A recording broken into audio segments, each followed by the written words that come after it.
December 19, 1944, 11:32 SHAEF Headquarters, Versailles, France. The room smells of damp wool and cigarette smoke. Maps cover the walls, red arrows, blue pins, penciled question marks bleeding into one another. Outside, winter rain taps against tall French windows, cold and relentless. Inside, the Supreme Allied Command waits.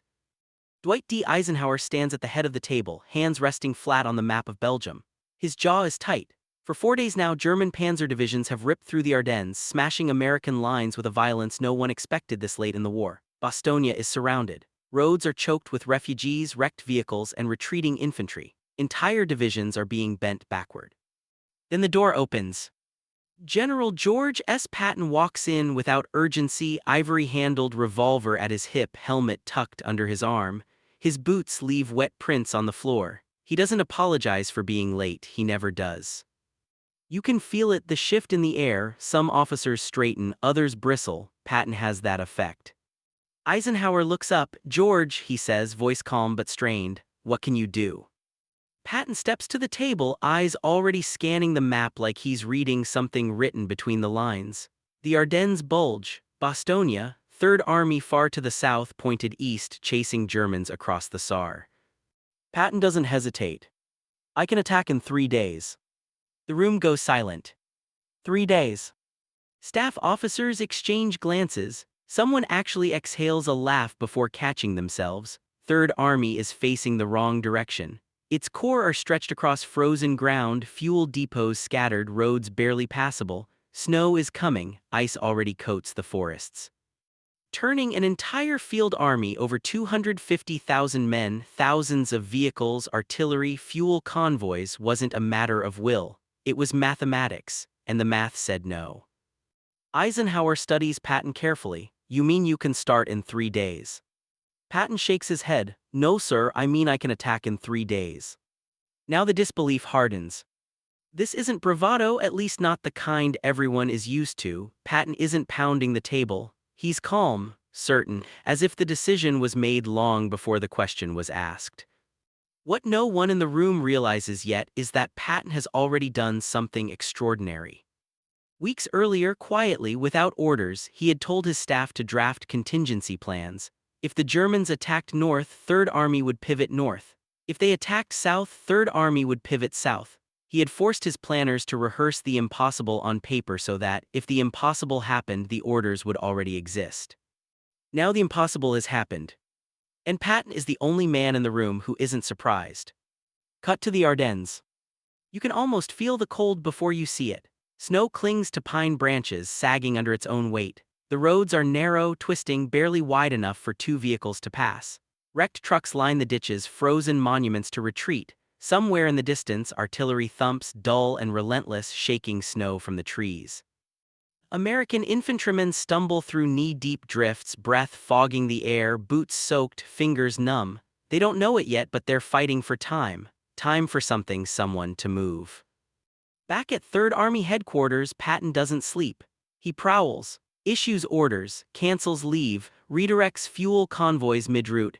Corps commanders receive instructions that make no sense at first: turn north, abandon planned attacks, shift artillery battalions under cover of darkness. Road discipline becomes law, vehicles are spaced precisely, no unnecessary stops. MPs are stationed at intersections in the freezing dark, directing traffic like orchestra conductors, keeping columns flowing north through snow and ice. It's chaos, but controlled chaos. You have to understand what this means. Armies are not sports cars, they do not turn on a whim. Every mile forward requires fuel calculated days in advance, ammunition allocations, maintenance schedules, field hospitals, food, engineers to clear roads, bridges that may or may not exist. Yet Patton is gambling everything on speed. He knows the Germans believe the weather will protect them. He knows Bastogne is hanging on by hours, not days, and he knows that if Third Army hesitates, even briefly, the war could change. Sherman tanks grind north, engines screaming in protest against the cold, half-tracks slide on icy curves, drivers curse, officers shout. Somewhere, a staff officer realizes with dawning horror that this might actually work. Meanwhile, German commanders are confident. They believe American forces are disorganized, reacting, slow. They believe winter has frozen Allied mobility. They do not expect an entire army to come at them from a direction that days earlier was considered impossible. That assumption will cost them dearly. By December 21st, snow begins to fall harder, visibility drops, roads vanish beneath white sheets, and still Third Army moves. Patton stands over his maps, jaw clenched, cigar clenched tighter. He doesn't ask if Bostonia can hold. He asks only one question. How fast can we get there? Because now the clock is running for everyone. And in less than 72 hours, the Allied command will realize that what they thought was impossible is already happening. December 20th, 1944. Just before dawn, somewhere on a frozen road outside Luxembourg. The engines start one by one, coughing in the cold like old men waking too early. Diesel fumes hang low over the columns, trapped by the still winter air. Headlights are hooded, dimmed to slits of yellow light barely cutting through the falling snow. The order has already gone out, no stopping unless ordered, no passing unless directed, no mistakes. Because there is no room for them. This is the moment that turns theory into risk. Third Army is no longer planning to pivot north. It is doing it. Entire corps are peeling off their eastward advance like massive iron doors swinging on frozen hinges. Divisions that had been fighting the Germans head-on just days earlier are now wheeling left, marching across unfamiliar roads, through towns that were never meant to see an army pass through them in winter.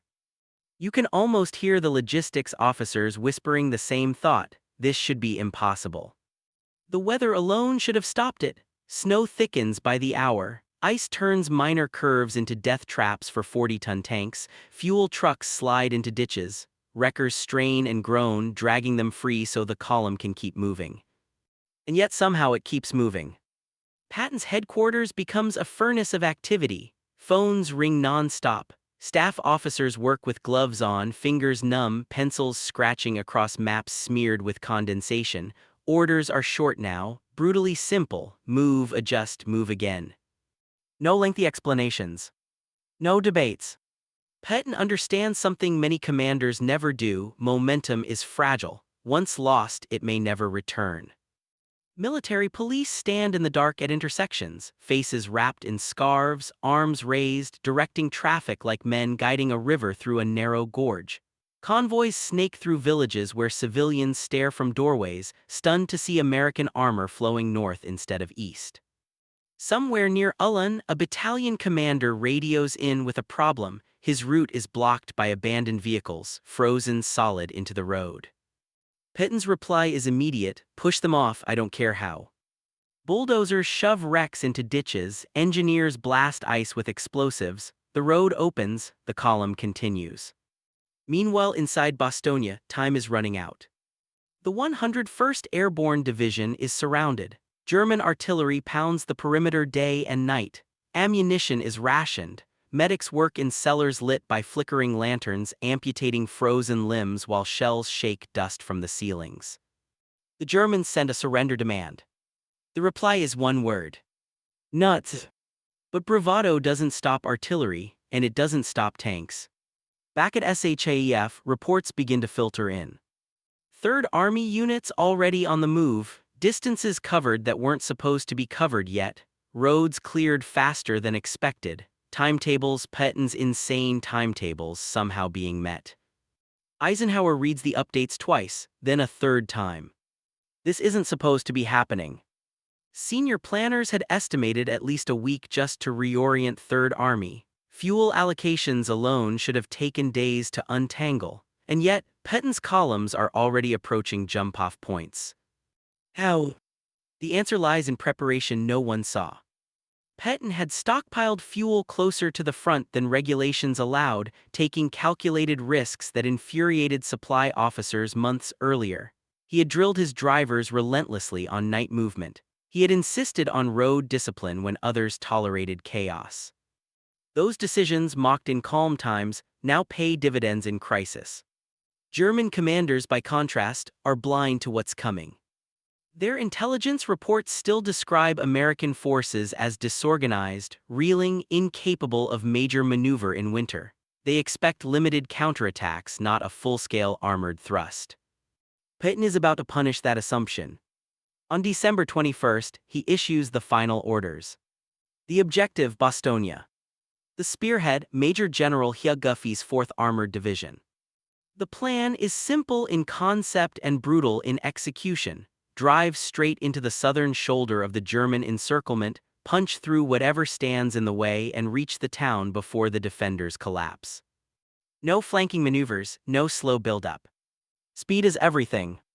At dawn, American artillery opens fire, the thunder rolling across frozen fields.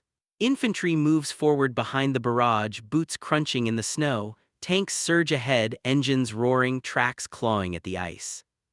The Germans are caught off balance. They expected Americans to be exhausted. Instead, they face fresh units attacking with ferocity and coordination. Sherman tanks trade fire with Panthers at point-blank range. Bazooka teams crawl through snow-filled ditches, waiting for the right moment. Casualties mount, progress is measured in yards, but the line bends. And then cracks. By the night of December 22nd, Third Army has done what Allied planners said could not be done. It has turned, it has attacked, and it is still moving forward. But Bostonia is not yet relieved. German resistance stiffens, roads narrow, the weather worsens. And now Patton faces the most dangerous moment of all, when speed meets resistance, and momentum threatens to die in the snow. If the advance stalls now, everything he gambled will be lost. And the men in Bostonia may not last another day. December 23, 1944, early morning, south of Bostonia. The sky is a dull, metallic gray, heavy with the promise of more snow. Frost clings to everything, tree branches, rifle barrels, the eyelashes of men who haven't slept in days. Engines idle low, conserving fuel. Somewhere ahead, German artillery fires blindly into the white, each explosion a dull thud swallowed by the cold. This is where plans die. The initial breakthrough has slowed. Roads narrow into forest tracks barely wide enough for a single tank. German units, shaken but not broken, have fallen back into defensive pockets, anchoring themselves to villages and crossroads. Every mile forward now costs blood. You can feel the tension tightening. For Patton, this is the nightmare scenario, not defeat, but delay. Delay is fatal. Delay gives the Germans time to reinforce, to regroup, to seal Bostonia completely. He knows this, so does every commander under him. Major General Hobart pushes his 4th Armored Division hard, too hard some would say. Tank crews run on coffee and adrenaline. Maintenance is done under fire, frozen fingers fumbling with tools. When a Sherman throws a track, crews fix it where it stands or abandon it without hesitation. No one waits. Infantry from the 26th Division fights through woods where visibility drops to 10 yards. German machine guns chatter from unseen positions, their muzzle flashes brief orange sparks in the gray. Mortars rain down, tearing up snow and earth alike. Medics drag wounded men into shell holes, breathless and shaking. And still the advance inches forward. Back in Bostonia, the situation is desperate. Supplies are nearly gone, artillery ammunition is rationed to the bare minimum. Wounded fill cellars, schools, any structure with a roof. The cold is as dangerous as the enemy. Men lose fingers, toes, sometimes consciousness. Then something changes. The clouds begin to break. Just a little at first, thin slashes of pale blue cutting through the gray. For days, Patton has been praying, not metaphorically but literally. He ordered his chaplain to write a prayer for good weather and had it distributed to the troops. Many laughed, some scoffed. But now, on December 23rd, the skies clear enough for Allied aircraft to fly. It's like a curtain lifting. C-47 transport planes roar overhead, dropping parachutes heavy with ammunition, food, medical supplies. Fighters and fighter bombers streak in low, strafing German positions, attacking columns that had moved with impunity under cloud cover. Inside Bostonia, men look up in disbelief. They're not alone anymore. German commanders feel the shift immediately. What had been a protected offensive under winter skis is now exposed. Fuel dumps burn, vehicles are destroyed on icy roads, communications falter. The clock has turned against them. Patton senses it. He pushes harder.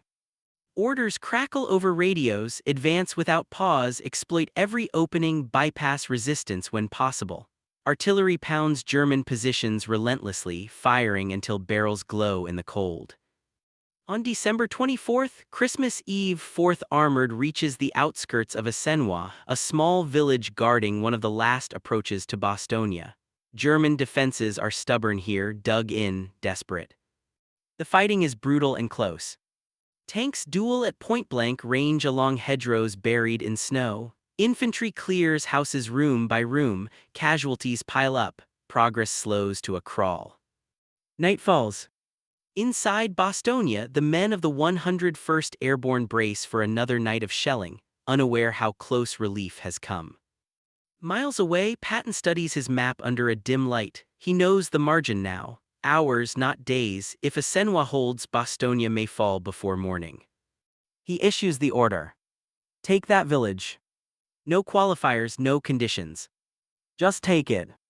Before dawn on December 25th, American forces surge forward again. Artillery hammers the German line, tanks advance firing, infantry clinging to their sides. The village burns. By mid-morning, Assenois is in American hands. The road to Bastogne is open. At 4:50 p.m., a column from the 4th Armored Division reaches the perimeter. A Sherman tank noses forward through the snow. Paratroopers emerge from foxholes, staring in disbelief. Hands clasp, smiles break through frost-caked faces, some men cry. The siege is broken. 72 hours. Patton has done exactly what he said he would do. But even as celebrations ripple through the lines, the larger realization is only beginning to dawn at SHAEF, in German headquarters and across the Allied front. This was not luck. This was not coincidence. This was something far more unsettling. Because if one man could move an army like this, through winter, through chaos, through disbelief, then the rules of modern warfare had just changed. And the war itself would never be the same. December 26, 1944, Bastogne. The snow is trampled flat around the town now, churned into gray slush by boots and tank tracks. Smoke rises from shattered buildings hanging low in the cold air. The sound of artillery has faded to something distant and uneven, no longer a constant roar but an echo. For the first time in days, Bastogne can breathe. Men of the 101st Airborne line the roads, watching Third Army columns roll past. Sherman tanks grind forward, armor scarred, antennas whipping in the wind. Some paratroopers clap, others just stare, exhausted beyond celebration. They weren't supposed to survive. And yet here they are. Patton arrives hours later, stepping from his vehicle with the same controlled energy he carried into SHAEF a week earlier. He doesn't linger. He doesn't give speeches. He nods, exchanges brief words, already thinking about the next move. Because the war isn't over. The German offensive has been cracked, not destroyed, but something fundamental has shifted. At Allied headquarters, the mood is different now. Reports from the front tell a story no planner had predicted. Third Army didn't just relieve Bastogne, it seized the initiative. German units are falling back, their schedules wrecked, their assumptions shattered. Eisenhower listens as staff officers outline the results. Timelines that once stretched into January have collapsed into days. German forces are now reacting, scrambling to plug holes instead of driving forward. And beneath it all, there is a quiet, uncomfortable realization. Patton was right. Weeks of cautious planning could not have produced this outcome. Only speed, unreasonable, relentless speed, made it possible. This forces a reckoning. Patton's methods had long been controversial. His obsession with tempo, his willingness to stockpile fuel forward, his refusal to wait for perfect conditions, many saw these traits as dangerous, even reckless. Now, in the cold aftermath of Bastogne, those same traits look prophetic. German commanders reach similar conclusions too late. Interrogations of captured officers reveal confusion bordering on disbelief. They had expected American counterattacks to be fragmented, slow, predictable. Instead, they were hit by an armored force that appeared where it could not exist, at a time when it should not have been able to move. The weather, once their ally, had betrayed them. But deeper than that, they had misunderstood their enemy. They had underestimated a commander who refused to accept the limits others believed in. The Battle of the Bulge will rage on for weeks, but its outcome is no longer in doubt. The German offensive has spent its last real momentum. Fuel is gone, reserves are gone, surprise is gone. What remains is retreat.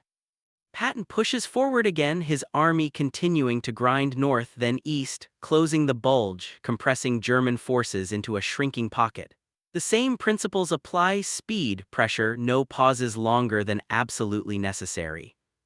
The lesson is clear now, written in snow and steel. Wars are not won by perfect plans. They are won by commanders who prepare for the unimaginable and act before others can even accept it has happened. Years later, historians will argue about Patton, about his temperament, his discipline, his flaws. But in December 1944, none of that matters. What matters is this. When the Allied front was bending toward disaster, one man had already written the orders to save it. When the winter closed in, he did not wait for it to pass. He moved through it. And in 72 hours, George S. Patton turned an entire army, and with it, the course of the war in Western Europe. And